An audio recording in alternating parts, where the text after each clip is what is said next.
আমাদের শহরে যত শপিং মল আছে কিংবা খাবার রেস্টুরেন্ট আছে, বেশিরভাগ ক্ষেত্রে কিন্তু দেখা যায় যে পাউডার রুম এবং টয়লেটটা আসলে একসাথে করা। আসলে আলাদা করে কোনো পাউডার রুম থাকে না মেয়েদের জন্য। ওই যেখানে টয়লেট করছে তার পাশেই বেসিন রয়েছে, গ্লাস রয়েছে, ওয়াশরুম থেকে বের হয়ে মানুষ হাত ধুচ্ছে, কিংবা অনেকেই আমরা যাচ্ছি সেখানটাতে, যে আমাদের কেমন লাগছে আসলে। অ্যাকচুয়ালি পাউডার রুমে মেয়েরা যে কারণে যায়, সেই কাজটা আমরা মলে গিয়ে বা রেস্টুরেন্টে গিয়ে সেখানেই আমরা সেই কাজটা করি। ঠিক আছে, ঠিক নেই সেটা বলবো না, হ্যাঁ কিছু করার নেই। শপিং মলে গিয়ে একটু নিজেকে আয়নায় গুছিয়ে নিচ্ছে, ভিন্ন কথা, বাট ওকে। কিন্তু সেই শৌচাগার টয়লেটে যেখানে মিরর রয়েছে, সেটা সজ্জিত থাকে, বড় গ্লাস থাকে, লাইটিং থাকে, অনেক ক্ষেত্রে সুন্দর করে লাইটিং থাকে, ইন্টেরিয়র থাকে, কিছু কিছু ক্ষেত্রে সুন্দর। আমার কথা হচ্ছে, যেখানে আমরা বাসাতেই আমাদের শৌচাগারের দরজা সবসময় বন্ধ করে রাখি, তাই না? প্রত্যেকের বাসায় কিন্তু বন্ধ থাকে, এবং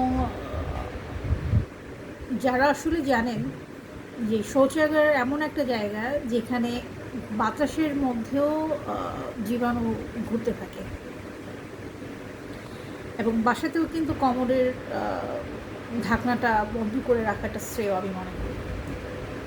তো সেক্ষেত্রে যে শপিং মলগুলো বা রেস্টুরেন্টে আপনার পাউডার রুম এবং টয়লেট একত্রিত করা, সেখানে গিয়ে যখন আমরা একটু নিজেকে গুছিয়ে নিচ্ছি সেটা ভিন্ন ব্যাপার, কিন্তু সেই এমন একটা জায়গা যেখানে আসলে আমাদের শুধুমাত্র ত্যাগের জায়গা, সেখানে গিয়ে যদি আমরা আমাদের ছবি তুলি এবং ছবিগুলো তুলে যদি আমরা ফেসবুকে দেই কিংবা নিজের মোবাইলে রাখি বা সংরক্ষণ রাখি, আমার কাছে মনে হয় একটা নারী হিসেবে এর থেকে রুচিহীনতার কিছুই হতে পারে না। যে শপিং মলে যে ওয়াশরুম রয়েছে, টয়লেট রয়েছে, যেখানে ওপেন থাকে, মানে উপরে নিচে খোলা থাকে, ওই যে রুমটা রয়েছে সেখানে হাজারো মানুষ এসে ত্যাগ করে যাচ্ছে বজ্র, সেখানে আমরা আমাদেরকে গুছিয়ে নিচ্ছি, ওকে।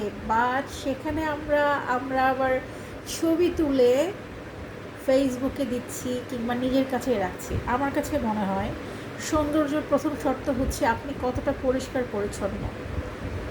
মানসিক পরিচ্ছন্ন, মানে শারীরিক মানসিক পরিষ্কার পরিচ্ছন্নতা আসলে আপনাকে মার্জিত করে। তো সেখানে যখন কোনো মেয়েদেরকে আমি দেখি যে তারা শৌচাগারে ছবি তুলছে দাঁড়িয়ে, যারা আমার থেকে ছোটো থাকে, জুনিয়র, অনেককে আমি বলেছি এরকম যে আসলে এখানে ছবি তোলা ঠিক না।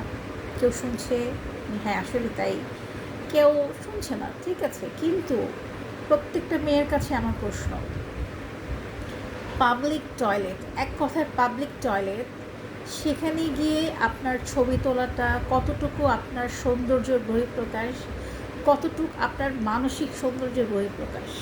প্লিজ এটা করবেন না, কারণ সেখানে অনেক নেগেটিভ এনার্জি থাকে যা আপনার ছবিতে একাত্ম হয়ে যাচ্ছে। ভালো থাকবে।